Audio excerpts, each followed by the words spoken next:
संगठनात्मक ढांचे के आधार पर, on the basis of the organisational structure. संगठनात्मक ढांचे के आधार पर विश्वविद्यालयों को 3 श्रेणियों में विभाजित किया जा सकता है। पहला क्या आपका आवासीय विश्वविद्यालय, रेसिडेंशियल यूनिवर्सिटीज कहते हैं। आवासीय विश्वविद्यालय को सामान्यतः एकात्मक शिक्षण विश्वविद्यालय भी हम कह सकते हैं। उसे 2 उप श्रेणियों में विभाजित किया जा सकता है। पहला आपका है एकात्मक शिक्षण विश्वविद्यालय यानी यूनिटरी टीचिंग यूनिवर्सिटी। ऐसे विश्वविद्यालयों के जो केंद्रीय परिसर, इनके केंद्रीय परिसर के अंदर ही समस्त सारे अध्यापन का कार्य संपन्न किए जाते हैं, तो उसी में संपन्न किए जाते हैं। ऐसे विश्वविद्यालय एक निश्चित स्थान पर केंद्रित होते हैं। याद रखेंगे, ऐसे विश्वविद्यालय एक निश्चित स्थान पर केंद्रित होते हैं। इसमें अध्यापकों की नियुक्ति, पाठ्यक्रम का निर्धारण, प्रशासन, परीक्षा, उपाधि आदि देने का कार्य विश्वविद्यालय के नियंत्रण में रहता है। ये किसके लिए है? ये यूनिटरी टीचिंग यूनिवर्सिटी, एकात्मक शिक्षण विश्वविद्यालय के लिए है। फिर आपका आती है फेडरल यूनिवर्सिटीज़, संघात्मक विश्वविद्यालय। ये सारे बारीकी आपको जानने बहुत ज़रूरी है, क्योंकि एग्ज़ाम में इन्हीं बारीकियों से किसी एक जगह से आपको क्वेश्चन पूछ लेंगे। इसलिए हर एक पॉइंट को बहुत अच्छे से आपको याद रखने हैं और इसका कंसेप्ट को क्लियर होना बहुत ज़रूरी है। एकात्मक शिक्षण विश्वविद्यालयों में कार्य उनके निश्चित परिसर में ही संपन्न होता है, जबकि संघात्मक विश्वविद्यालय का अलग अलग परिसर तो होता है, परंतु उससे जुड़े स्वायत्त महाविद्यालय यानी ऑटोनोमस कॉलेजेस तथा सहयुक्त कॉलेजेस, मतलब कॉन्स्टिट्यूएंट्स, जो आपका सहयुक्त का मतलब क्या होती है? कॉन्स्टिट्यूएंट कॉलेजेस जो होती है उसको हम कहते हैं सहयुक्त कॉलेज कहते हैं। ये भी होते हैं जहाँ पर शिक्षण कार्य संपन्न होता है। इसी कारण से इन संघात्मक विश्वविद्यालयों को महाविद्यालय का परिसर यानी कॉम्प्लेक्स ऑफ कॉलेजेस भी कहा जाता है। प्रायः संघात्मक विश्वविद्यालय परिसर में स्नातकोत्तर पाठ्यक्रम तथा अनुसंधान कार्य हेतु व्यवस्था की जाती है, जबकि इसके घटक महाविद्यालय में स्नातक पाठ्यक्रम पढ़ाए जाते हैं। सभी सहयुक्त महाविद्यालयों के जो प्राचार्य होते हैं, सभी सहयुक्त महाविद्यालय के प्राचार्य विश्वविद्यालय के जो सीनेट होते हैं वो सीनेट एवं परिषदों के सदस्य होते हैं। इन सभी महाविद्यालयों पर विश्वविद्यालय बाह्य नियंत्रण रखता है। सभी महाविद्यालय एक निश्चित दूरी पर होते हैं तथा विश्वविद्यालय के निर्देशन में कार्य करते हैं। मुंबई, दिल्ली, बेंगलुरु, इंदौर आदि संघात्मक विश्वविद्यालय के ही उदाहरण हैं। ये हमारे थे मुंबई, दिल्ली, बेंगलुरु, इंदौर आदि संघात्मक विश्वविद्यालय के एग्जाम्पल्स यानी उदाहरण थे। इसके बाद आते हैं संबंध विश्वविद्यालय, एफिलेटेड यूनिवर्सिटीज़। इसके बारे में आप लोग काफ़ी ने सुने होंगे इससे पहले भी, क्योंकि आप लोग जो अध्ययन किए हैं, स्टडीज़ किए हैं, ऐसे कोई न कोई यूनिवर्सिटी से आपने किया है पहले भी। संबंध विश्वविद्यालय यानी क्या होता है?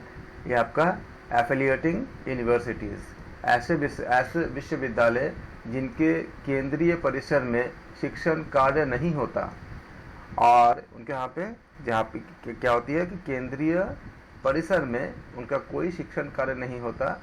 एग्जाम में क्वेश्चंस कैसे आएंगे कि ऐसे विश्वविद्यालय जिनके केंद्रीय परिसर में कोई शिक्षण कार्य नहीं होता उन्हें क्या कहते हैं? 4 ऑप्शन दे देंगे या फिर मैच करने के लिए देंगे। तो आपको सारे बारीकियाँ बहुत अच्छे से पता होगा, तब आप कर पाओगे, वरना कंफ्यूज हो सकते हो। तो ऐसे विश्वविद्यालय जिनके केंद्रीय परिसर में शिक्षण कार्य नहीं होता और ये कार्य उसके द्वारा संबद्ध कॉलेजों में संपन्न किया जाता है, उनको हम कहते हैं संबंधक विश्वविद्यालय। ऐसे विश्वविद्यालय केवल महाविद्यालय को संबद्धता प्रदान करते हैं, पाठ्यक्रम को लागू करते हैं, परीक्षाओं का संचालन करते हैं तथा उपाधि वितरण का कार्य करते हैं। आगरा विश्वविद्यालय, कानपुर विश्वविद्यालय, अवध विश्वविद्यालय, बुंदेलखंड विश्वविद्यालय, आंध्र विश्वविद्यालय एवं गुजरात विश्वविद्यालय इसी प्रकार के विश्वविद्यालय के उदाहरण हैं। थर्ड पे आते हैं आपके आवासीय संबंधक विश्वविद्यालय, रेसिडेंशियल कम एफिलिएटिंग यूनिवर्सिटीज़। ऐसे संबंधक विश्वविद्यालय जिनके केंद्रीय परिसर में भी कुछ पाठ्यक्रमों का आयोजन किया जाता हो और उन्हें आवासीय संबंधक विश्वविद्यालय कहते हैं। ये आपका इसी रूप में उपरोक्त विश्वविद्यालय से पृथक प्रकृति के हैं। ये इन विश्वविद्यालय में मेरठ, गोरखपुर, नागपुर, कोलकाता, पुणे एवं आंध्र विश्वविद्यालय प्रमुख हैं। तो आप देख सकते हो कि हमें सारा कितने अच्छे से हमें जानकारी होना चाहिए, तब जाके हम फर्स्ट पेपर को हम कर पाते हैं। अगर इनमें से कोई भी जानकारी हमें ठीक से नहीं रहेगा तो हमें हमारे फर्स्ट पेपर क्या होती है, अच्छे नहीं हो पाती है। इसीलिए बहुत ज़रूरी है अच्छे से जानना। शिक्षण प्रक्रिया के आधार पर इसके बाद आपका आता है on the basis of the teaching process. शिक्षण प्रक्रिया के आधार पर विश्वविद्यालय को दो प्रमुख श्रेणियों में विभाजित किया जा सकता है। पारंपरिक विश्वविद्यालय, ट्रेडिशनल यूनिवर्सिटीज़, ऐसे सभी विश्वविद्यालय जो अपनी स्थापना के उपरांत लगभग उसी स्वरूप को आज तक बनाए हुए हैं तथा जैसे गुरुकुल इत्यादि तथा शिक्षण की पारंपरिक परंपराओं का निर्वाह कर रहे हैं, उन्हें पारंपरिक विश्वविद्यालय कहा जाता है। प्राय सभी विश्वविद्यालय को इसी श्रेणी में वर्गीकृत हम करते हैं। फिर आती है ओपन यूनिवर्सिटी, जिसके बारे में आपने काफ़ी नाम सुने हैं, आप लोगों में से बहुत कोई कोर्स कर भी रहे होंगे। मुक्त विश्वविद्यालय, ओपन यूनिवर्सिटी। मुक्त विश्वविद्यालय एक ऐसा प्रयास है जो औपचारिक विधियों के द्वारा बहुत बड़ी संख्या में ऐसे छात्रों को शिक्षित करने का प्रयास है जो औपचारिक शिक्षा की छत्र छाया से बाहर है। इससे कई वजह होते हैं, जैसे कभी कभी क्या होता है कि एज फैक्टर आता है कि अगर आप रेगुलर कॉलेज में जैसे सेंट्रल यूनिवर्सिटी से ऐसा कैसे कॉलेज में अगर जाना चाहते हो तो कई बार ऐसा होता है कि अलग अलग वजह से आपका जॉब या वर्क के कारण जहाँ पे कोई ऐसा होता है कि दिन में टाइम नहीं निकाल पाते हैं, या एज फैक्टर होता है जिनके एज काफ़ी जो लिमिटेड एज से बाहर या ज़्यादा हो चुके हैं। ऐसे कई सारे फैक्टर्स होते हैं जिस वजह से क्या होती है उनको शिक्षा नहीं मिल पाती है, या कुछ जगह पे ऐसा होती है कि कॉस्ट इफेक्टिव होती है, बहुत महंगा भी होता है तो भी गरीब लोग शिक्षा नहीं ले पाते हैं। तो ऐसे भी जगह होती है जैसे कि अगर कॉस्ट इफेक्टिव का होना कि ज़्यादा महंगा होता है तो गरीबों के लिए मुश्किल हो जाता है, या कोई जॉब कर रहे हैं दिन के में टाइम नहीं निकाल पाते, या रेगुलर कॉलेज नहीं जा सकते, हाउस वाइफ है, या कुछ और बातें हैं जिस वजह से वो जा नहीं पाते या उनका शिक्षा ठीक से नहीं हो पाती है। तो ये आपका जो सामान्य विश्वविद्यालय में उनके लिए दिक्कत हो जाती है टाइमिंग का, पैसे का, या आपका फिर दूसरे आपका जो कैटेगरीज का, फिर आपका एज का, काफ़ी चीज़ें होती है इन सब से। और दूसरी एक बड़ी समस्या ये होती है कि इतनी संख्या में सीट भी नहीं होती यूनिवर्सिटीज़ में, इतनी संख्या में सीट भी नहीं होती है कि सबको एडमिशन दे सके, ये भी दिक्कत होती है। इन सबके रिक्वायरमेंट को पूरा करने के लिए ओपन यूनिवर्सिटी है, क्योंकि वहाँ पे सीट की कोई लिमिटेशन नहीं है कि इतने ही बच्चे आ सकते हैं। और इसमें ऐसे आपका जो उनके रूल्स होते हैं जिसमें ये सारा चीज़ें आपको फुलफ़िल होते हैं। जैसे दिन में अगर क्लास नहीं कर सकते तो उनको ऑडियो वीडियो के क्लासेस होती है, रिकॉर्डेड क्लासेस होती है, बुक्स घर में भेज देते हैं, फिर आपका टेलीविज़न में भी क्लासेस होते हैं। ऐसे बहुत से ऑप्शंस होते हैं और उनके लिए एज का कोई फैक्टर नहीं होता और ये आपका कॉस्ट इफेक्टिव होता है। ठीक है, सरकार को भी बहुत ज़्यादा पैसा खर्च नहीं करने पड़ते इसमें, क्योंकि आपका जिस तरह से आपको यूनिवर्सिटीज़ वगैरह में खर्च करने पड़ते हैं। और इसको हम दूरस्थ शिक्षा के तौर पे भी देखते हैं, डिस्टेंस एजुकेशन भी उसी में आपका एक नई कॉन्सेप्ट इसमें है। इस तरह से इसको बनाया गया है। इसके अपने मेरिट डिमेरिट दोनों हैं, हम बात करेंगे इसमें भी। तो मुक्त विश्वविद्यालय एक ऐसा प्रयास है जो औपचारिक विधियों के द्वारा बहुत बड़ी संख्या में ऐसे छात्रों को शिक्षित करने का प्रयास होता है जो औपचारिक शिक्षा के छत्र छाया से बाहर रहते हैं। क्यों रहते हैं, अभी हमने इसको डिस्कस किया है। इसमें किसी आय या शैक्षिक योग्यता के अंतिम स्तर का बंधन नहीं होता। जैसे मान लो कि आप कहीं अगर जाते हैं एडमिशन लेने के लिए, कहीं कहीं ऐसा होता है कि ग्रेजुएशन में कम से कम 50% होना चाहिए। अब जिसके पास अगर 50% नहीं है तो वो कुछ कोर्सेज में ऐसे होते हैं 40%, 50% या कुछ कंडीशंस होते हैं तो वो नहीं ले पाते। इसमें क्या होता है, ऐसा कुछ नहीं होता। इसमें किसी आय, किसी इनकम की या शैक्षिक योग्यता के आगे अंतिम स्तर का बंधन नहीं होता। जैसे फिर आपका जो रेगुलर कॉलेज में क्या होता है, अटेंडेंस की आपका एक कंडीशंस होते हैं कि 75% या 85% या 80% अटेंडेंस होना होता है। तो उसमें जो जॉब करने वाले होते हैं या हाउसवाइफ जो होते हैं उनको लिए दिक्कत हो जाती है। इस तरह की चीज़ों को इसमें हटा दिया गया है। जैसे कि इसमें किसी आय या शैक्षिक योग्यता के अंतिम स्तर का बंधन नहीं होता, जैसे उपस्थिति की अनिवार्यता तथा विश्वविद्यालय में नियमित कक्षाओं में आना इत्यादि की इसमें बंधन नहीं होता। ऐसे विश्वविद्यालय जो पारंपरिक विश्वविद्यालय जैसे शिक्षण अधिगम संबंधी बंधनों से मुक्त होते हैं उनको मुक्त विश्वविद्यालय कहते हैं। वास्तव में मुक्त विश्वविद्यालय एक ऐसा अभिकरण है जो सामाजिक सांस्कृतिक व्यवस्था के अनुसार उसकी आवश्यकताओं की पूर्ति हेतु उन्मुक्त विचार नवाचार के लिए तत्पर रहते हैं तथा प्रयोगवादी होते हैं। मुक्त विश्वविद्यालय के जो उद्देश्य होते हैं, मुक्त विश्वविद्यालय के उद्देश्य ऑब्जेक्टिव्स ऑफ ओपन यूनिवर्सिटी क्या क्या है? विश्वविद्यालयों के पाठ्यक्रमों को व्यक्तियों तथा संस्थाओं के द्वारा देश के विकास में जोड़ना, प्रौढ़ शिक्षा तथा शिक्षा के विकास को जारी रखना। ऐसा भी होता है कि किसी वजह से अगर अपने समय पे किसी ने अगर एजुकेशन नहीं ले पाए हैं तो आपका उनको जो मैच्योर एज में भी एजुकेशन लेने की इच्छुक है तो वो ले सकते हैं, जो कि पारंपरिक तरीके से कॉलेज जाके उनके लिए लेना मुश्किल हो सकता है। विश्वविद्यालय स्तर पर गुणात्मक शिक्षा प्रदान करना, दूरवर्ती शिक्षा के माध्यम से तथा आधुनिक संचार व्यवस्था का शिक्षा में प्रयोग करते हुए छात्रों को उच्च शिक्षा के अवसर प्रदान करना। मानवीय व्यक्तित्व का समन्वित विकास करना, अधिकांश जनसंख्या को उच्च व्यावसायिक शिक्षा एवं तकनीकी शिक्षा उपलब्ध कराना। दूरस्थ क्षेत्रों के वंचित व्यक्तियों को आवश्यकता अनुसार शिक्षा प्रदान करना। तो ख्याल रखेंगे मुक्त विश्वविद्यालय के उद्देश्य क्या क्या होते हैं? विश्वविद्यालय के पाठ्यक्रम को व्यक्तियों तथा संस्थाओं के द्वारा हमारे देश के जो आपका डेवलपमेंट है, कंट्री का आपका डेवलपमेंट या देश के विकास के साथ जोड़ना होता है। प्रौढ़ शिक्षा तथा शिक्षा के विकास को जारी रखना होता है। विश्वविद्यालय स्तर पर गुणात्मक शिक्षा प्रदान करने होते हैं। दूरवर्ती शिक्षा के माध्यम से तथा आधुनिक संचार व्यवस्था का शिक्षा में प्रयोग करते हुए छात्रों को उच्च शिक्षा के अवसर प्रदान करने होती है। क्योंकि एक इशू ये भी होती है, कई जगह ऐसे होते हैं जहाँ पे आसपास कॉलेज यूनिवर्सिटी नहीं होते, बहुत दूर जाना पड़ते हैं, तो उनको शिक्षा प्राप्त नहीं होते। इसलिए क्या हुआ कि जब आपको ओपन यूनिवर्सिटी आई तो ये समस्या भी काफ़ी हद तक हल करने में हमें मदद मिली कि दूर बैठे लोगों को भी हम शिक्षा या एजुकेशन हम दे सकते हैं। मानवीय व्यक्तित्व का समन्वित विकास करना, अधिकांश जनसंख्या को उच्च व्यावसायिक शिक्षा तथा तकनीकी शिक्षा उपलब्ध कराना, दूरस्थ क्षेत्रों के वंचित व्यक्तियों को आवश्यकता के अनुसार शिक्षा प्रदान करना। ये सारे चीज़ों को लेकर काफ़ी वर्क हुआ और काफ़ी अच्छे कोशिश भी की गई, लेकिन इसमें कुछ आपका मेरिट डिमेरिट है। इसके डिमेरिट को सॉल्व करने के लिए मॉडर्न टेक्नोलॉजी ने काफ़ी हेल्प किया, जैसे एनिमेटेड वीडियोस। जैसे मान लो कि अगर विज्ञान के बारे में हमें कुछ बतानी है, हम अगर केमिस्ट्री के बारे में समझाना चाहेंगे कि एसिड बेस मिलाने से कैसे क्या होती है, जिसमें भी आपका प्रैक्टिकल चीज़ें होती है, जैसे हम अगर टाइट्रेशन हम बताना चाहें केमिस्ट्री में, या ऐसा कुछ हम फिजिक्स के कुछ अगर एक्सपेरिमेंट करना चाहेंगे तो मुश्किल होती है, क्योंकि खाली बुक के माध्यम से वो चीज़ें होना मुश्किल होता है कि पूरा एक्सपेरिमेंट का प्रयोग का जो विधि।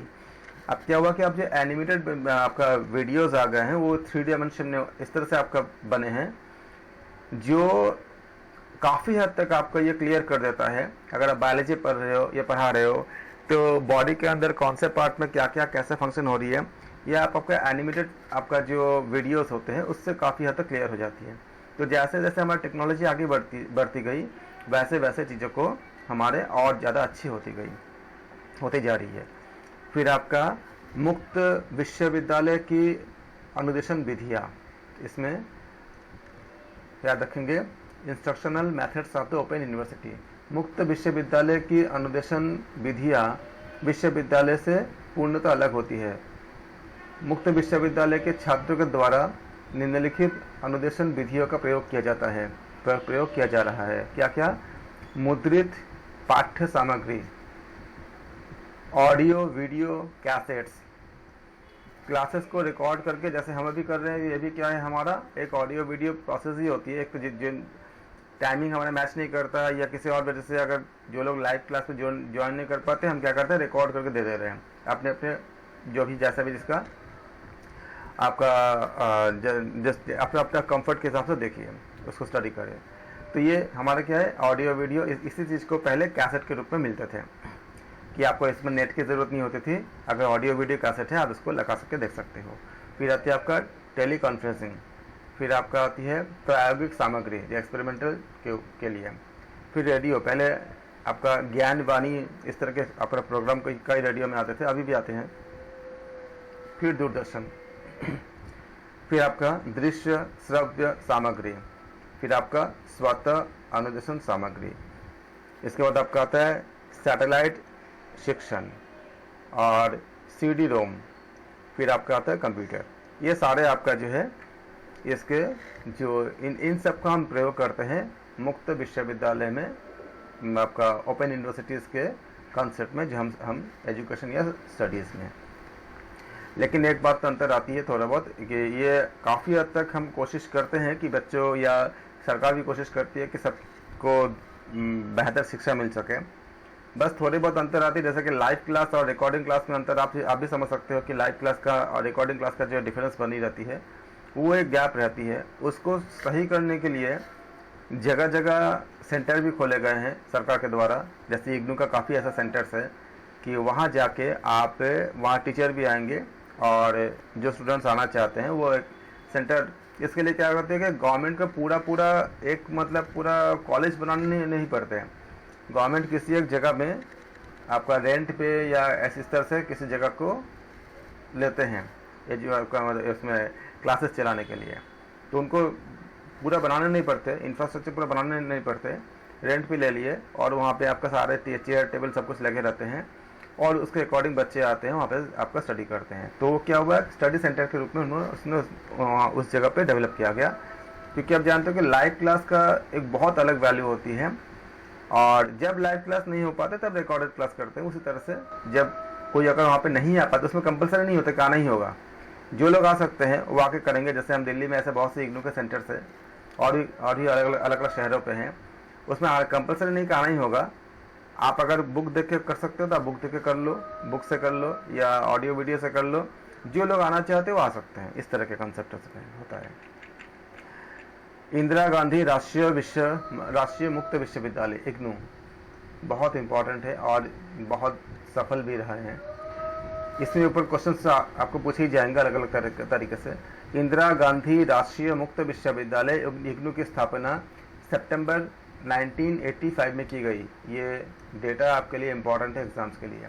इसका उद्देश्य देश की शिक्षा प्रणाली में मुक्त विश्वविद्यालय और दूरस्थ शिक्षा पद्धति को प्रारंभ करके उसे बढ़ावा देना तथा ऐसी पद्धतियों में समन्वय करके उनमें मानक निर्धारित करना था। इस विश्वविद्यालय के मुख्य उद्देश्यों में इसके जो मेन जो आपका टारगेट था, मेन जो मोटो था, इस विश्वविद्यालय के मुख्य उद्देश्यों में जनसंख्या के एक बड़े भाग को उच्च शिक्षा के अवसर सुलभ कराना, निरंतर शिक्षा के कार्यक्रम को शुरू करना और विशिष्ट वर्गों जैसे महिलाओं, पिछड़ों और पर्वतीय क्षेत्र में रहने वालों के लिए उच्च शिक्षा के विशेष कार्यक्रम को शुरू करना था। यह याद रखेंगे। इनका मोटो पे आपका एक क्वेश्चन बन जाती है। इंदिरा गांधी राष्ट्रीय मुक्त विश्वविद्यालय इग्नू की स्थापना कब हुई थी? सितंबर 1985 में हुई थी। उसका मोटो क्या था? इसका उद्देश्य देश की शिक्षा प्रणाली में मुक्त विश्वविद्यालय और दूरस्थ शिक्षा पद्धति को प्रारंभ करके उसे बढ़ावा देना तथा ऐसी पद्धतियों में समन्वय करके उनमें मानक का निर्धारित करना था। इस विश्वविद्यालय के मुख्य उद्देश्य, उनका जो मेन जो मोटो था, उसमें जनसंख्या के एक बड़े भाग को उच्च शिक्षा के अवसर सुलभ कराना, निरंतर शिक्षा के कार्यक्रम को शुरू करना, विशिष्ट वर्गों जैसे महिलाओं, पिछड़ों और पर्वतीय क्षेत्र में रहने वालों के लिए उच्च शिक्षा के विशेष कार्यक्रम शुरू करना है। यह चैनल 24 घंटे प्रसारण करता है। इग्नू ने नवंबर 2001 में क्या किया था? FM radio network, frequency modulation का मतलब होती है FM होती है, तो FM रेडियो नेटवर्क इनके माध्यम में भी इसका भी प्रारंभ किया था, जो छात्रों को अतिरिक्त सहायता उपलब्ध कराता है। इस समय देश में 10 अन्य मुक्त विश्वविद्यालय भी चल रहे हैं। इनका नाम याद रखना, ओपन होता है। इंदिरा गांधी नेशनल ओपन, आपका जो पूरा जो इंदिरा गांधी राष्ट्रीय मुक्त विश्वविद्यालय, मुक्त का अभी आप शायद अपने थोड़ा सा लेट ज्वाइन किए होंगे। मुक्त का मतलब ये था कि जो कंडीशंस होते थे कि स्कूल का अटेंडेंस होना कॉलेज में जाके, या उनके आपका बाकी सब चीज़ें होना, आपका जो क्राइटेरिया को मैच करना, एक मिनिमम परसेंटेज का मैच करना, इन सब से मुक्त है, इसलिए इसको मुक्त विश्वविद्यालय कहा गया है। अगर आप कॉलेज में एडमिशन लोगे तो क्या बोलते हैं, आपके अटेंडेंस 80% 70% कुछ ऐसे इस तरह के कंडीशंस होते हैं। फिर अगर आप किसी कोर्स में एडमिशन लेते हो तो बताते हैं ना कि आपके लिए कम से कम, मान लो अगर आप पीजी में जाते हो तो बोलेंगे कि आपका जो ग्रेजुएशन में कम से कम 50% होना चाहिए, 70% होना चाहिए, ऐसे बोलते हैं ना। इन सब चीज़ों से मुक्त है, ऐसा कुछ नहीं है। फिर आपका जो फाइनेंशियल कंडीशंस होते हैं उससे भी मुक्त है, इसलिए कहते हैं इसको मुक्त यूनिवर्सिटी कहते हैं, मुक्त विश्वविद्यालय कहते हैं। इसमें आप कुछ नाम को याद रखेंगे, नाम बहुत महत्वपूर्ण है। एक तो इस नाम से प्रश्न पूछे जा सकते हैं, और इस नाम को याद करने से आपको ये भी फायदा होगा कि अगर कोई ऐसे बहुत सारे यूनिवर्सिटीज है जो आपका जेन्युइन नहीं है, तो आप अगर जेन्युइन नाम को याद रखेंगे तो जो जेन्युइन नहीं है, नया कुछ आएगा तो आपको समझने में आसानी होगी कि वो सही है कि नहीं।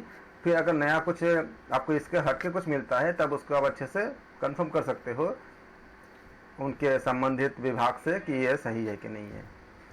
इसमें नाम क्या क्या है, इस समय देश में 10 अन्य मुक्त विश्वविद्यालय भी चल रहे हैं इग्नू के अलावा।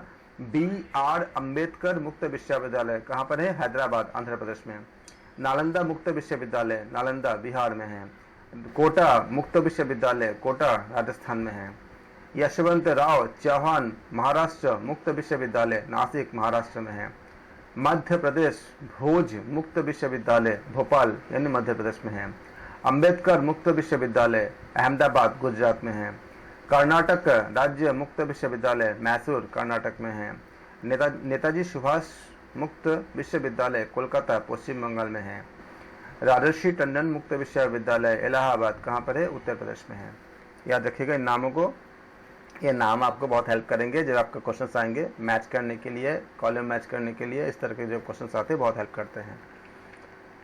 उच्च शिक्षा के आधुनिक आयाम, उच्च शिक्षा के आधुनिक आयाम गतिविधियां में क्या है आपका, गतिविधियां और उनका प्रमुख उद्देश्य।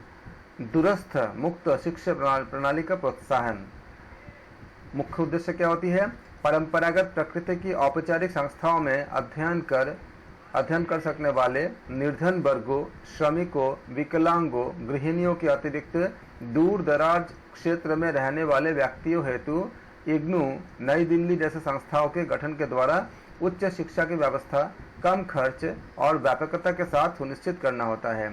निजी क्षेत्र में शिक्षण संस्थान, सामान्य शिक्षा के पाठ्यक्रमों के अतिरिक्त इंजीनियरिंग विश्वविद्यालय की स्थापना, प्रबंधन, चिकित्सा, शिक्षा आदि क्षेत्र की संस्थानों की स्थापना हेतु निजी पूंजी निवेश को प्रोत्साहित कर उच्च शिक्षा की गुणवत्ता तथा व्यापकता का सुनिश्चय करना होता है। शिक्षण संस्थाओं का मूल्यांकन, विश्वविद्यालय अनुदान आयोग द्वारा गठित इनके द्वारा जो गठन किया गया, विश्वविद्यालय अनुदान आयोग द्वारा गठित की गई राष्ट्रीय मान्यता की प्रक्रिया मूल्यांकन एवं सत्यापन परिषद के माध्यम से विभिन्न विश्वविद्यालयों महाविद्यालयों के पाठ्यक्रम मूल्यांकन प्रक्रिया, शोध विस्तार तथा संचालित नवाचारों के क्रम में मूल्यांकन कर उनकी ग्रेडिंग करना होता है। स्ववित्त पोषित पाठ्यक्रम का संचालन, विश्वविद्यालयों महाविद्यालयों द्वारा विद्यार्थियों से सामान्य शुल्क से अधिक शुल्क लेकर इंजीनियरिंग, चिकित्सा, कंप्यूटर तथा व्यवसाय प्रबंधन जैसे उच्च स्तरीय व्यावहारिक पाठ्यक्रमों का संचालन करना तथा विश्वविद्यालय की आर्थिक स्थिति को सुदृढ़ करना होता है।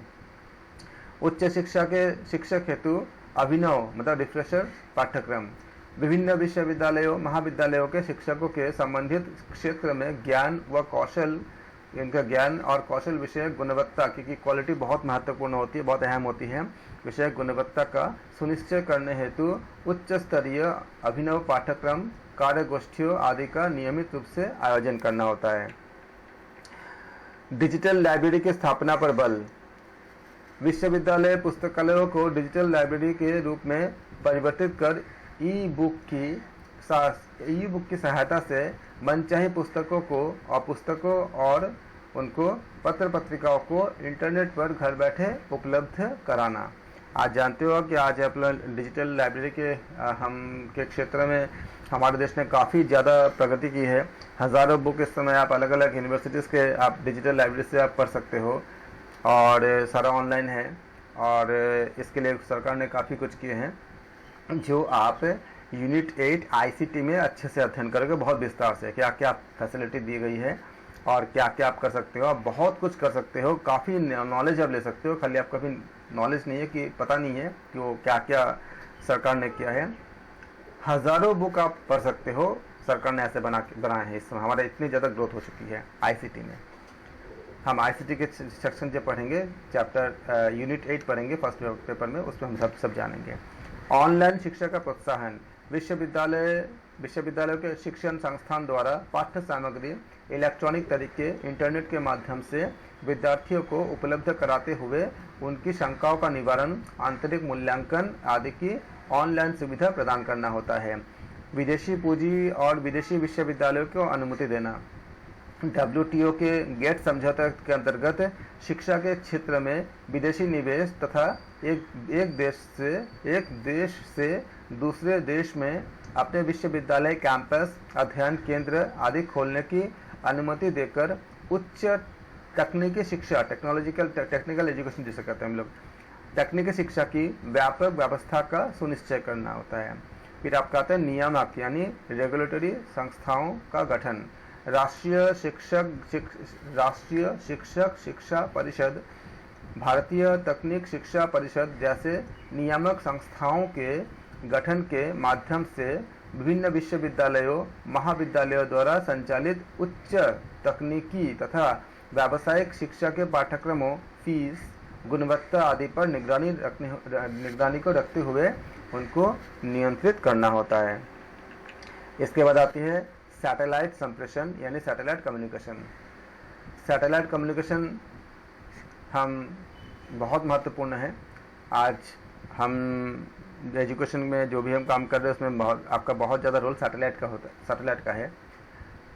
साइट।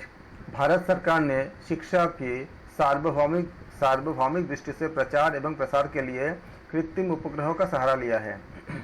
इस संदर्भ में भारत सरकार द्वारा साइट प्रोग्राम प्रारंभ किया गया है।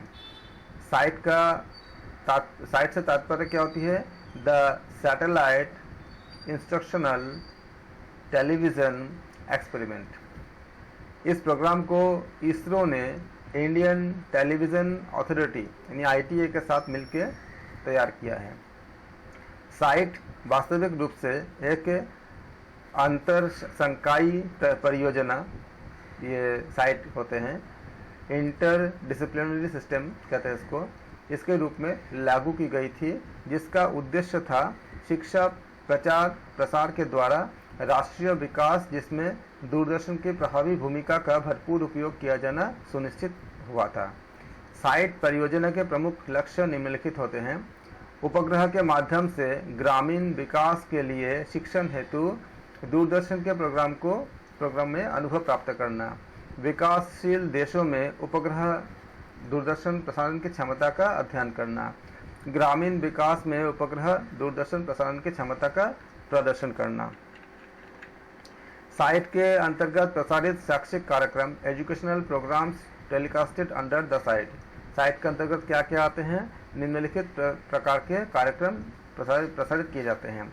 पूर्व प्राथमिक स्तर के बालकों से संबंधित कार्यक्रम, प्राथमिक विद्यालयों में शिक्षकों के लिए कार्यक्रम, सामान्य जनता के लिए जागरूकता संबंधी प्रोग्राम।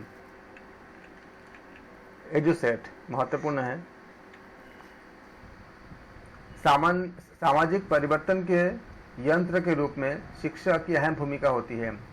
शिक्षा मानवीय अभिवृत्तियों में तथा समाज के प्रगतिशील ढांचे में परिवर्तन लाती है। इस कारण से विकासशील राष्ट्रों में शिक्षा का प्रसार उसकी पहली प्राथमिकता बन गई है। ऐसे ही समस्याओं के समाधान के लिए एजुकेशनल सैटेलाइट एजुसेट का निर्माण किया गया है। एजुकेशनल सैटेलाइट या शैक्षणिक उपग्रहों के द्वारा शैक्षणिक कार्यक्रमों के विकिरणन की संकल्पना बड़े ही प्रभावी ढंग से पहली बार भारत में 1975-76, ये आप सन याद रखेंगे, ये पूछे जाते हैं एग्जाम्स के लिए।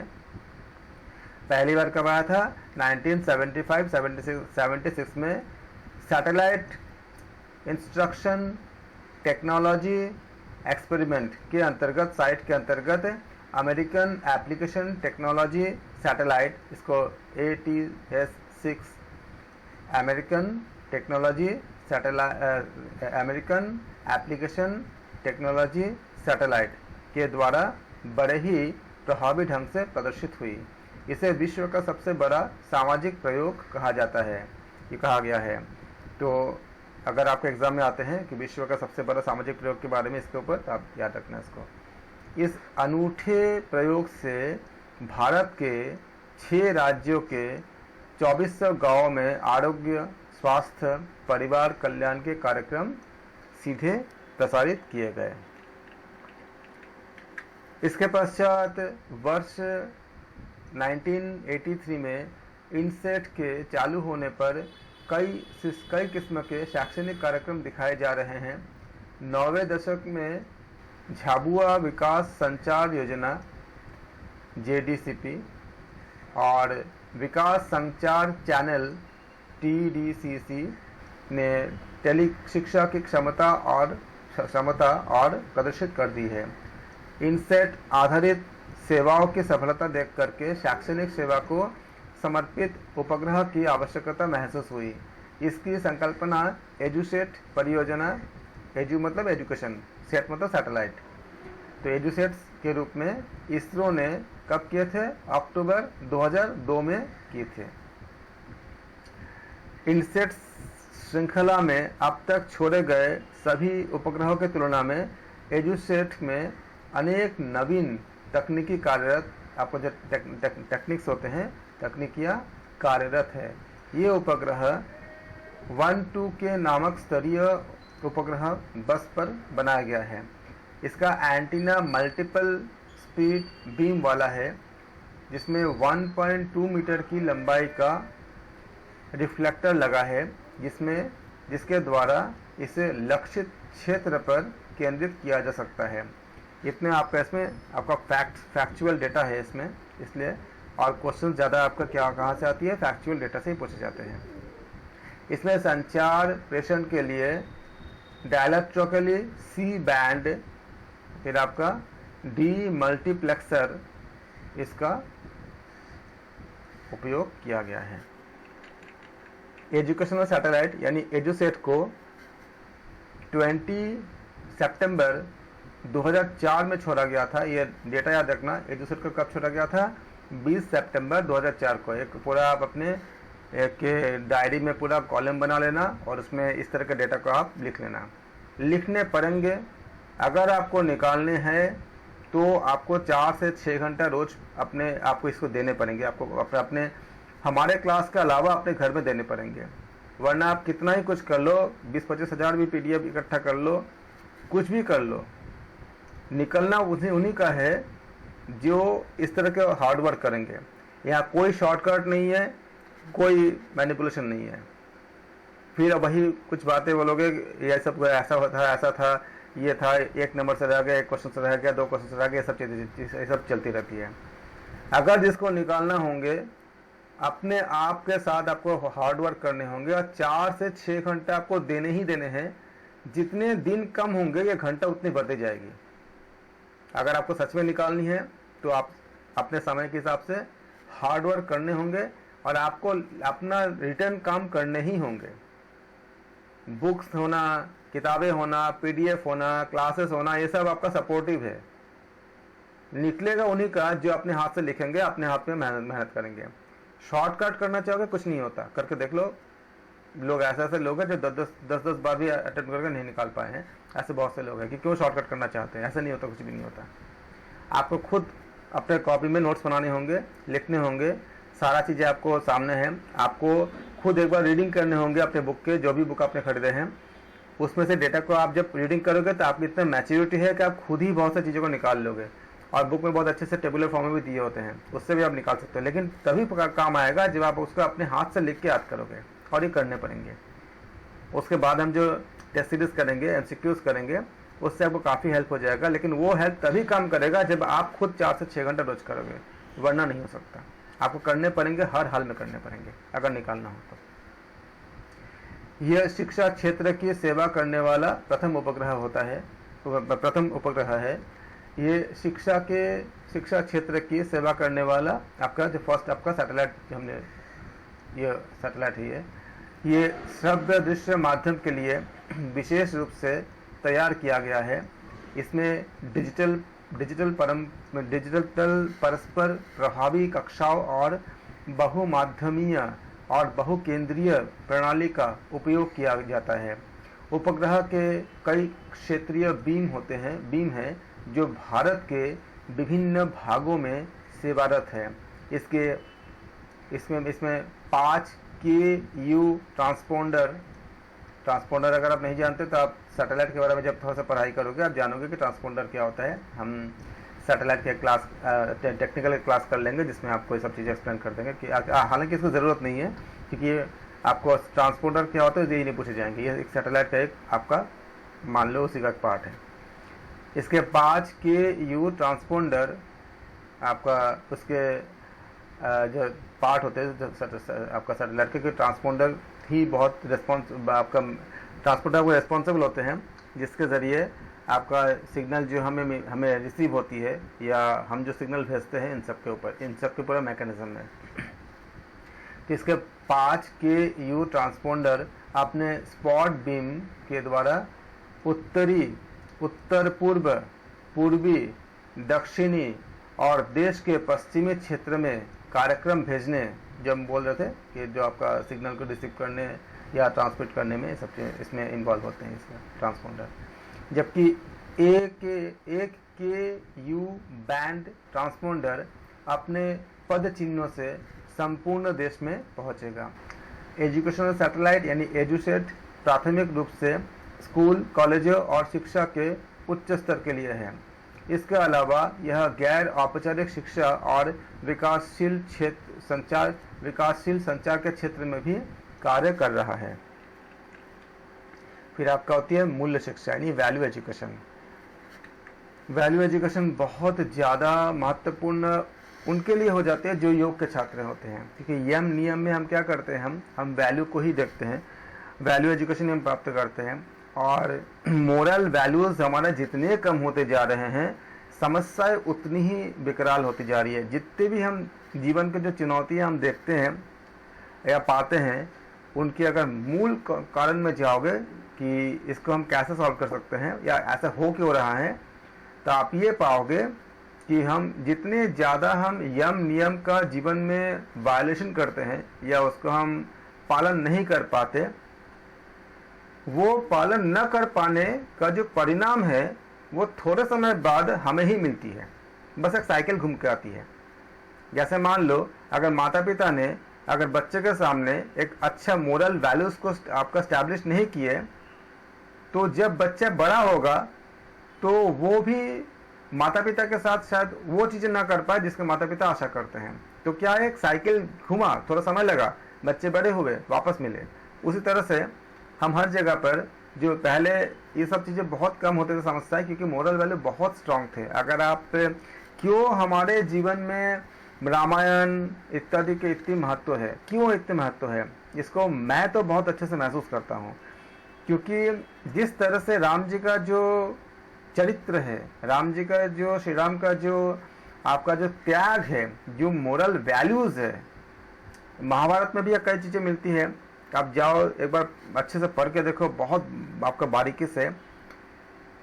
तक्षक एक नाग था एक आपका, जिसका जो कर्ण को जाके बोला था कि आप युद्ध में मुझे बाण में रहने दीजिए, मैं पांडवों का नाश कर दूंगा, क्योंकि उनसे युद्ध में आपको मैं विजय दिला दूंगा। कर्ण कहता है, बहुत अच्छी बात बताता है, क्योंकि हमारा अभी उसमें हम कंटेंट नहीं है तो हम बहुत छोटे में बताएंगे। कर्ण कहता है कि अगर तुम्हारे सहायता से अगर आज हम जीत भी जाते हैं तो इतिहास को हम क्या हम जो जब भविष्य में जब इतिहास बन जाएगा तो भविष्य को हम क्या जवाब देंगे कि क्या ये हमारे वीरता है। और उसके साथ तो मेरा, अर्जुन के साथ तो मेरा जो वैर है वो खैर इसी जन्म का है, जन्म का तो नहीं है। वो इतने अच्छे एक मोरल वैल्यूज को एस्टैब्लिश करते हैं कि उन्होंने मना कर दिया उसको। ऐसे बहुत जगह जगह पे ऐसे बातें मिलती है। जो दानवीरता, उनका कर्ण का जो दानवीरता है उसको इतनी ज़्यादा वैल्यू मिलती है। जब हम इसको अपने जीवन में उतारते हैं तो हमारे अंदर से सबसे पहले क्या आता है, जब बच्चों को हम ऐसा देते हैं तो जो लोभ की वृत्ति होती है खत्म हो जाती है। और लोभ अगर खत्म होती है तो भगवत गीता में बताया गया है कि काम, क्रोध, लोभ ये 3 नरक के द्वार हैं, एक द्वार तो खत्म हुआ। इस तरह से मोरल वैल्यूज बहुत ज़्यादा आपका मतलब हमारे जीवन को प्रभावित करती है। ये मोरल वैल्यूज पहले इतने स्ट्रांग थे, माता पिता के जरिए बच्चे में इतने ज़्यादा अच्छे जाते थे कि सामाजिक समस्याएं कम थे। जैसे जैसे ये मोरल वैल्यूज हमारे कम होते गए, अब जब इसको हम फॉलो नहीं करते हैं तो ABCD अगर 4 इंसान है, चारों अगर मोरल वैल्यूज अगर नहीं, जबकि आशा चारों करते हैं तो उनके साथ लोग अच्छे करेंगे, मोरल वैल्यूज फॉलो करेंगे, लेकिन वो अगर फॉलो नहीं करते तो क्या होती है, चीज़ें नहीं बन पाती और इतने सारी समस्याएं बन जाती है। इसके तो बहुत बड़ी व्याख्या है, क्योंकि योग के छात्र के रूप में आपका बहुत ज़्यादा इसमें आपका वैल्यू आती है, मोरल वैल्यूज़। जितने दुनिया के जितने भी समस्याएं हैं, चाहे वो देश के लेवल पे हो, चाहे परिवार के लेवल पे हो, चाहे समाज के लेवल पे हो, हर जगह पे खाली एक ही चीज़ महत्वपूर्ण में एक ही कारण मिलती है कि यम नियम का टूटना। तो ये हमें मोरल वैल्यूज़ को दिखाते हैं, बताते हैं।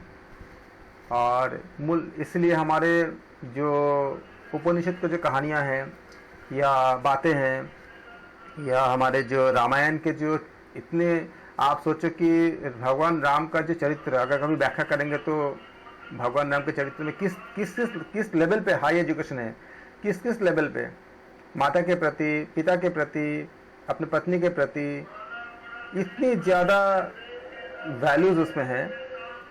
कुछ चीज़ों को तो मिथक डाल दिया गया है जिसमें हमें कंफ्यूज हो जाते हैं, लेकिन इसलिए उनको पुरुषोत्तम कहते हैं। उसी प्रकार से भगवान कृष्ण के जीवन में किस तरह से फाइट करते हैं, किस तरह से संघर्ष करते हैं। एक छोटा सा बच्चा जिसका जन्म जेल खाने में होते हैं और अपने माता पिता का साथ नहीं मिल पाता, किसी और को माता पिता मानते हैं। यशोदा उनका माता नहीं था, देवकी उनके माता थे। जब एक छोटे बचपन में ही जिसमें खेलने कूदने का उम्र होती है, उनको सामना बड़े से बड़े राक्षसों से करना पड़ा। पूतना से लेकर के और भी बहुत सारे ऐसे राक्षस थे जो उनको मारने के लिए आते हैं, उनसे फाइट करना पड़ा।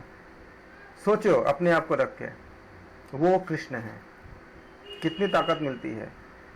भगवान है, भगवान बिल्कुल है, लेकिन भगवान होने का कोई भी उन्होंने उस तरह से नहीं लिया। उन्होंने मानव के जीवन को जी करके दिखाया कि कैसे जिया जाता है। इसके बाद उनके सारे चीज़ें इतनी बड़ी आपका इसमें कंटेंट होते हैं, वहाँ से लेकर के फिर आपका भगवत गीता के उपदेश को लेकर के बहुत बड़ी चीज़ें हैं। गांधारी कहते थे कि कृष्ण मैं तुमको श्राप देता हूँ कि जिस तरह से तुमने मेरे कौरव वंश को नष्ट किया उसी तरह से तुम्हारा वंश भी नष्ट हो जाएगा। जबकि श्री कृष्ण स्वयं गए थे कि खाली 5 गांव दे दो, पांडव संतुष्ट हो जाएंगे। दुर्योधन कहते कि सुई के नोक पर जितना भूमि आएगा उतना भी नहीं दूंगा बिना युद्ध के, जबकि उनका गलती नहीं था। उन्होंने गए थे पहले, खाली 5 गांव दे दो और बाकी सब रख लो। तब भी उनको श्राप दिया किसने? गांधारी ने। कृष्ण कहते हैं कि पुत्र हूं तुम्हारे माता, आप मेरे माता हो, आप जो बोलोगे हम उसको लेंगे, हम स्वीकार करते हैं। गांधारी उसके बाद एकदम रो पड़ी, उनको अपनी गलती का अनुभव हुआ, प्रायश्चित तो उनको एकदम पश्चाताप हुआ, बहुत बहुत मतलब बैड वाली पश्चाताप हुआ।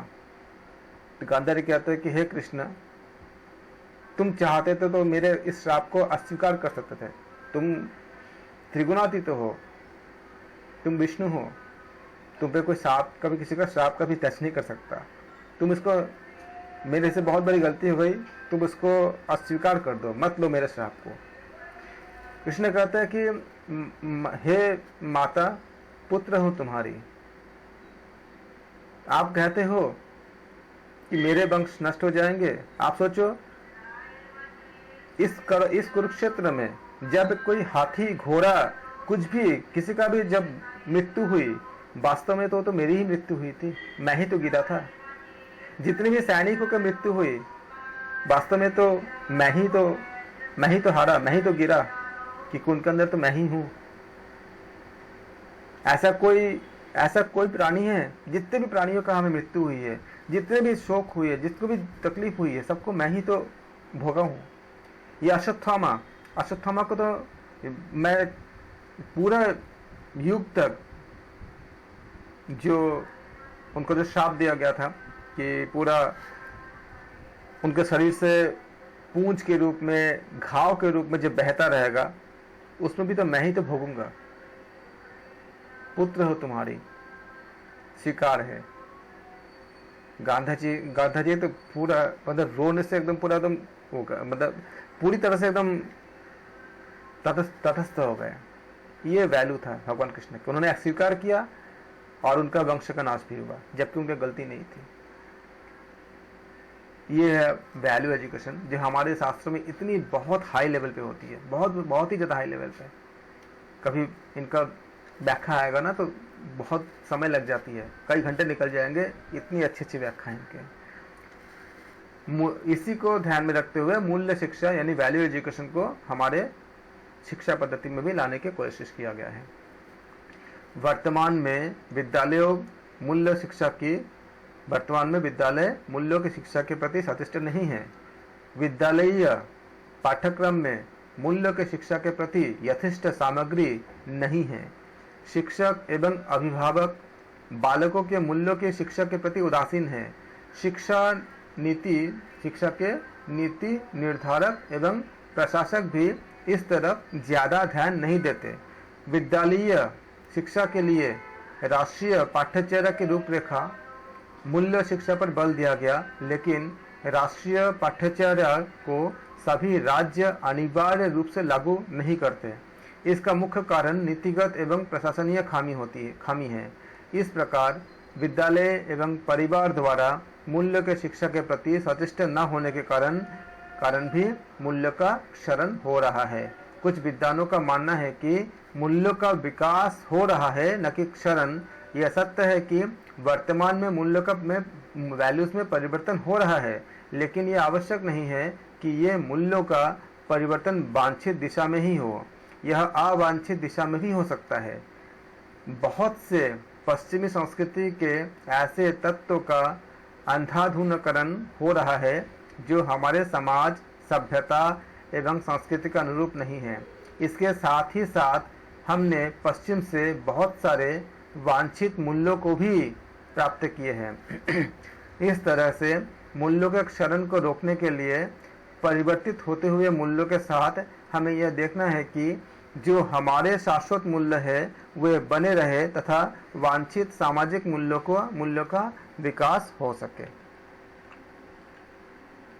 यह शिक्षा के बहुत बड़े महत्वपूर्ण आपका पक्ष होता है, क्योंकि शिक्षा घर से शुरू होती है, माता पिता से शुरू होती है। अगर माता पिता बच्चे को अगर इस मोरल वैल्यूज़ के एजुकेशन देंगे तो समाज को और बच्चे को और अंत में खुद माता पिता को ही वापस मिलेंगे। मूल्य शिक्षा का औचित्य। प्रत्येक व्यक्ति का व्यवहार मूल रूप से नैतिक मूल्यों के द्वारा निर्धारित होता है, जो हम बात कर रहे थे अभी, मोरल वैल्यूज़ के द्वारा। कोई इंसान कैसा है, अंत में उसका आप देखो इसकी लाइन की कितनी ज़्यादा महत्व है, ये एक छोटी सी लाइन का। प्रत्येक व्यक्ति का व्यवहार मूल रूप से नैतिक मूल्यों के द्वारा ही नियंत्रित होता है। किसी के पास कितना ही बहुत ज़्यादा अच्छा चेहरा हो, बहुत पैसा हो, बहुत अच्छा स्मार्ट हो, सब कुछ हो, लेकिन अगर वो दूसरे के प्रति अगर मूल्यों के साथ यानी कि वैल्यूज़ के साथ, सम्मान के साथ अगर पेश नहीं आता है तो उन सब का ज़्यादा कोई महत्व कोई देता नहीं है। क्योंकि क्या चाहिए सबको, सम्मान चाहिए, रेस्पेक्ट चाहिए, और ये सब आपका उनके साथ जो होना, जिस तरह से जैसे माता पिता के प्रति या दूसरे अपने स्कूल के अध्यापक के प्रति या सब जगह पे जो होना चाहिए, अगर वो चीज़ नहीं होता तो किसी का बाकी जो वैल्यूज़ है वो फिर वो नकारात्मक हो जाता है। जैसे मान लो कोई अगर बहुत ज़्यादा पैसा वाला है, बहुत पैसा है, लेकिन अगर उसका बिहेवियर अगर बहुत मतलब एक रूड है, तो क्या हो जाता है, उसी को घमंड का रूप दे देते हैं। लेकिन किसी के पास पैसा बहुत कम है लेकिन वो दूसरे के लिए बहुत मदद करता है या हेल्प करता है, तो वही चीज़ उसका अच्छा ही माने जाते हैं। तो सब मिला के बात ये आती है कि नैतिक मूल्य जितना अच्छा होगा, बाकी सब चीज़ें उसी के द्वारा आपका मतलब आपका क्या कह सकते हैं, आप उसको उसी के अकॉर्डिंग वो मूव करता है, मतलब चेंज होता है। अगर किसी के पास बहुत अच्छा स्मार्ट है, बहुत कोई स्मार्ट है, बहुत अच्छा चेहरा है, देखने में बहुत सुंदर है, लेकिन अगर उसका बिहेवियर अच्छा नहीं है तो ये सारी चीज़ उसका क्या होता है, नेगेटिव हो जाती है कि सर उसको लोग कहते हैं उसको ये घमंड है, या अभी मतलब बहुत अलग अलग शब्दों का प्रयोग करते हैं। लेकिन यही अगर उसका मोरल वैल्यूज़ बहुत अच्छा है और बाकी सब चीज़ अगर वो देखने में सुंदर नहीं भी है, गरीब भी है, सब कुछ है, तो वो जो कमियां हैं वो उसके अच्छाई के रूप में उसको आपका एक्सप्लेन करते हैं। जैसे आप देख लो, बहुत से ऐसे लोग मिलेंगे इतिहास में जो इस तरह के उच्च बहुत हाई मोरल वैल्यूज़ के कारण उनको एकदम मतलब आप वो बहुत ज़्यादा छा गए, मतलब मनुष्य के एकदम हृदय में छा गए। जैसे अब्राहम लिंकन, कभी आप पढ़ के देखना अब्राहम लिंकन के बारे में, इतना फाइट किया उन्होंने, इतना फाइट किया, मैक्सिमम जगह पे वो जीत नहीं पाए, लेकिन अमेरिका के राष्ट्रपति के चुनाव में जीते थे। उनके जीवन में एक बातें थी कि कहीं जा रहे थे एक बार राष्ट्रपति बनने के बाद, और अचानक उनको नज़र एक जानवर पर पड़ा जो कीचड़ में फंस गया था। नदी का पानी कम हो गया था, कीचड़ में फंस गया था। शायद एक कोई सुअर का ऐसा कुछ था या पिग था, ऐसा कोई जानवर था जो पिग फंस गया था, जो निकल नहीं पा रहा था। उन्होंने उस जगह पे गाड़ी रोका और रोक के खुद जाके कूद करके उस जानवर को बाहर निकाले, और निकालने के बाद जब वो सुरक्षित निकल गया तब जाके वो अपने आप को फिर नहा धो के फिर आए। तो लोगों ने पूछा कि ये काम तो आप किसी को बोल देते तभी होता, आप क्यों, आप अगर इतने सारे लोग थे, सिक्योरिटी थे, उनसे भी कर सकते थे। तो उन्होंने बोला कि एक आत्मा ट्रबल में थी। उन्होंने कोई जानवर का नाम तक नहीं लिया, उन्होंने खाली बोला एक सोल, एक आत्मा जो है बहुत ट्रबल में थी। इतनी हाई वैल्यूज, सोचो, एक आत्मा। ये हमारे दर्शन में कहते हैं कि किसी भी प्राणी को उसके हिसाब से नहीं देखते। जो हमारे जो उच्च स्तरीय जो उपनिषद है वो भी ये कहते हैं सब एक आत्मा है, एक सोल है, उसमें ना तो अमीर गरीब या सुंदर कुरूप ये सब कुछ नहीं होता है, ये सब कुछ नहीं देखा जाता, सिर्फ एक सोल है। उन्होंने यही बात बोला कि एक आत्मा बहुत ट्रबल में था। तो उससे कहते हैं एम्पैथी। उतना समय ही नहीं था कि हम किसी को सोचे कि एक सिक्योरिटी को बोले वो जाके उठाए, वो तुरंत जाके, जैसे माता अपने पुत्र के रक्षा के लिए तुरंत जाके उसको रक्षा करती है, उस समय उन्होंने उनको जीवन को बचाया। उन्होंने किसी जानवर नहीं देखा, प्राणी या कुछ और नहीं देखा, उन्होंने खाली देखा कि एक आत्मा है। That is the extreme high moral values. तो ये आज उनकी इस वैल्यूज के लिए आज हम याद कर रहे हैं और पूरा दुनिया उनको याद किया, और पूरा दुनिया में उनका इतनी ज़्यादा सम्मान हुआ, इतना ज़्यादा सम्मान हुआ। ये क्या था, ना तो उनके पैसे के लिए था, ना उनके स्मार्टनेस के लिए था, ना उनका बहुत लंबे चौड़े या किसी भी व्यक्तित्व के लिए, शारीरिक गठन के लिए, ऐसा कुछ नहीं था, सिर्फ उनके मोरल वैल्यूज के लिए था। इतने साल हो गए, आज हम आपके साथ चर्चा कर रहे हैं, और ऐसे ना जाना अनगिनत लोग कहाँ हर जगह पे चर्चा करते होंगे। That is the moral values.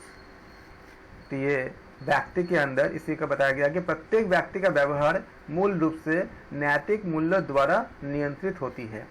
व्यक्ति के अंदर जिस तरह के मूल्य होंगे उसका व्यवहार भी उसी तरह का होगा। इसलिए समाज में व्यवस्था बनाए रखने के लिए बालकों में वांछित सामाजिक एवं राष्ट्रीय मूल्यों को आत्मसात करने की क्षमता पैदा की जानी चाहिए।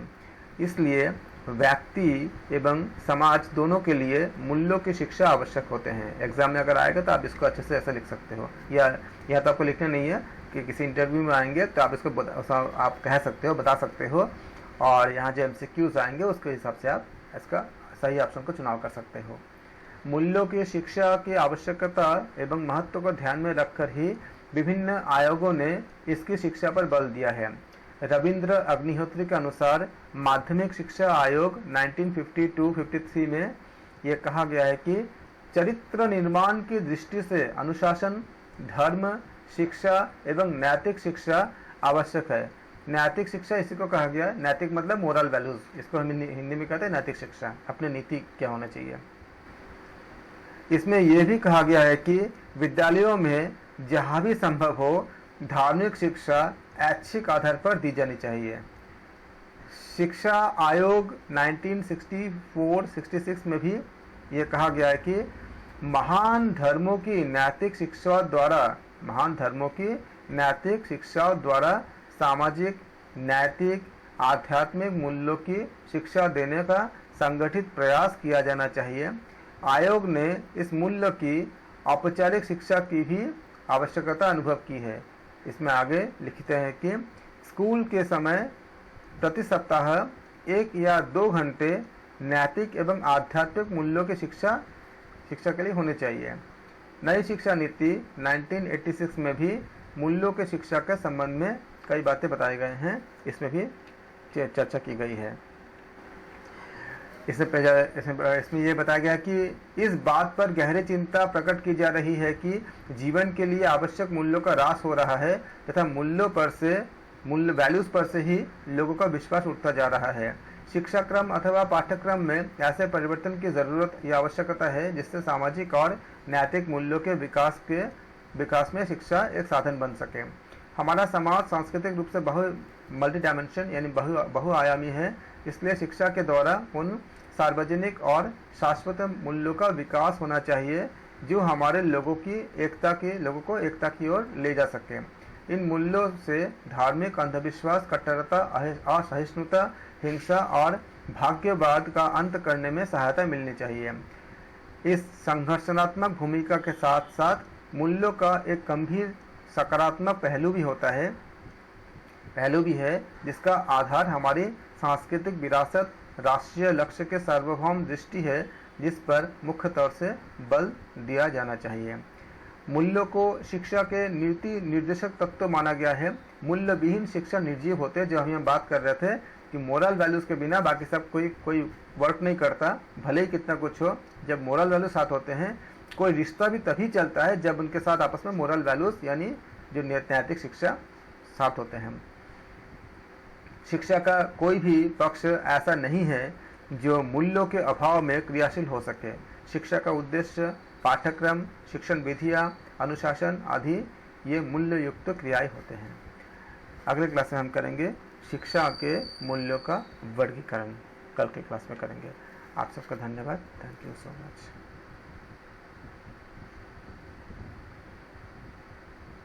Thank you sir.